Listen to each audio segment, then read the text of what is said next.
लोढवा गामे बक्षीपंच અને કિસાન મોરચા દ્વારા વૃક્ષારોપણ કરાયું। સૂત્રાપાડાના લોઢવા ખાતે મુખ્યમંત્રીના જન્મદિવસે ગુજરાત પ્રદેશ ભાજપના બક્ષીપંચ મોરચાના પ્રદેશ ઉપાધ્યક્ષ ચાવડા, જિલ્લા ભાજપ ઉપાધ્યક્ષ રામભાઈ વાઢેર સહિત આગેવાનોની ઉપસ્થિતિમાં વૃક્ષારોપણનો કાર્યક્રમમાં 14,005 વૃક્ષોનું વાવેતર થયું। ગીર સોમનાથ જિલ્લા ભાજપ ઉપાધ્યક્ષ અને લોઢવા ગામના અગ્રણી રામભાઈ વાઢેર તેમજ બક્ષીપંચ મોરચાના પ્રમુખ જે.એસ. વાળાએ જણાવ્યું હતું કે રાજ્યના મુખ્યમંત્રી ભૂપેન્દ્રભાઈ પટેલના તેમજ સૂત્રાપાડા તાલુકાના મંડળના મહામંત્રી મેરુભાઈ વાળાનો પણ જન્મદિવસ હોય, જે નિમિત્તે ગામમાં વૃક્ષારોપણના કાર્યક્રમનું આયોજન કરવામાં આવ્યું હતું। રામસિંહ મોરી, ગીર સોમનાથ। રામભાઈ, આજે વૃક્ષારોપણનો કાર્યક્રમ છે, શું છે આખી વિગત? મારું નામ રામભાઈ દેવાતભાઈ વાઢેર, જિલ્લા ભાજપ ઉપાધ્યક્ષ।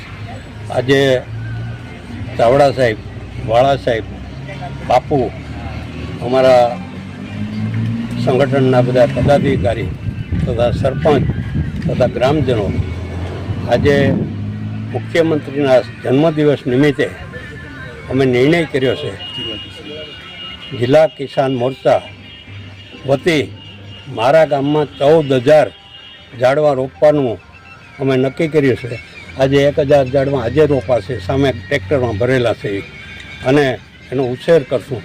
આવતા વર્ષે પણ 14,000 ઝાડવા રોપશું અને એની સાર સંભાળ કરશું, જેથી કરીને માનનીય નરેન્દ્ર મોદી અને ભૂપેન્દ્ર પટેલના માર્ગદર્શન નીચે આ વૃક્ષારોપણ કરેલું છે। લોકોને શું સંદેશો આપશો આપ?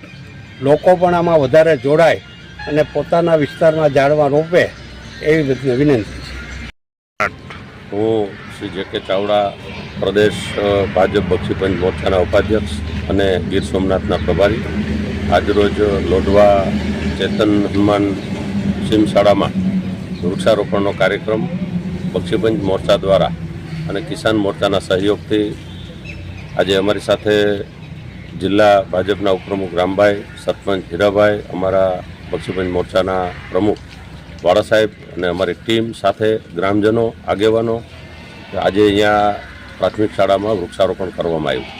કિસાન મોરચા દ્વારા જે ખૂબ મોટા પ્રમાણમાં સમગ્ર ગામમાં વૃક્ષારોપણ થનાર છે, ત્યારે અમારા બક્ષીપંચ મોરચા દ્વારા પણ આ શાળાના પટાંગણમાં વૃક્ષારોપણ કરવામાં આવ્યું। આજના સમયમાં ગ્લોબલ વોર્મિંગ જ્યારે થઈ રહ્યું છે, ખૂબ ગરમીનો પ્રકોપ અને થઈ રહ્યો છે, એનું કારણ છે આ વૃક્ષોનું નિકંદન।